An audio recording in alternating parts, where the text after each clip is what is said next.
Hello అండి అందరికీ. మనందరికీ తెలుసు, రీసెంట్గా జగన్మోహన్ రెడ్డి గారు పల్నాడు జిల్లా పర్యటన వెళ్తున్న సందర్భంలో జగన్మోహన్ రెడ్డి గారి కారు కింద సింగయ్య అని చెప్పేసి కార్యకర్త పడి మరణించడం జరిగింది కదా.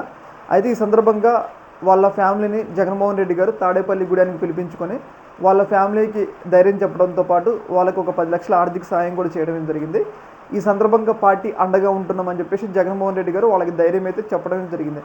అయితే ఈ సందర్భంగా సింగయ్య భార్య మీడియాతో మాట్లాడుతూ ఆమె కొన్ని సంచలనమైన ఆరోపణలు అయితే చేయడం జరిగింది. ఆరోపణలు ఏంటి అంటే, సింగయ్య యాక్సిడెంట్ జరిగినప్పుడు బాగానే ఉన్నాడు. ఆయన యాక్సిడెంట్ జరిగిన కాడ నుంచి అంబులెన్స్లోకి ఎక్కించే వరకు కూడా చాలా బాగానే ఉన్నారు, యాక్టివ్గా ఉన్నారు, మాట్లాడుతున్నారు. కానీ అంబులెన్స్లోకి ఎక్కించి హాస్పిటల్కి తీసుకెళ్లే లోపులోనే సింగయ్య మరణించడం జరిగింది. ఈ అంబులెన్స్లోనే ఏదో జరిగింది, సింగయ్యనే ఇక్కడ ఏదో చేశారని చెప్పేసి ఆయన భార్య కొన్ని సంచలనమైన ఆరోపణలు అయితే చేయడం జరిగింది.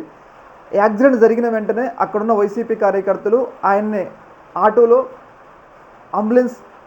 ఆయన్ని హాస్పిటల్లోకి తరలించాలని చెప్పేసి ప్రయత్నాలు చేసినా కానీ అక్కడ కొంతమంది అడ్డుకొని ఆయన్నే అంబులెన్స్లోకి ఎక్కించాలని చెప్పేసి పట్టుబట్టారు. ఈ అంబులెన్స్లోనే సింగయ్యకి ఏదో జరిగిందని చెప్పేసి ఆమె కొన్ని సంచలనమైన ఆరోపణలు అయితే చేయడం జరిగింది. అప్పటి వరకు కూడా బాగానే ఉన్న వ్యక్తి అంబులెన్స్లోకి ఎక్కంగానే ఎలా చనిపోయాడు అన్న ఆరోపణలు కూడా చేయడం జరిగింది.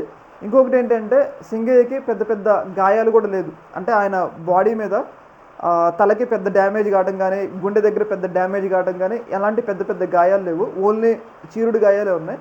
ఇంత చిన్న చిన్న గాయాలకి మనిషి ఎలా చచ్చిపోతాడు, ఇది పక్కా ప్లాన్ ప్రకారం చేశారేమో అని చెప్పేసి ఆమె కొన్ని డౌట్లు అయితే వ్యక్తం అయితే చేయడం జరిగింది.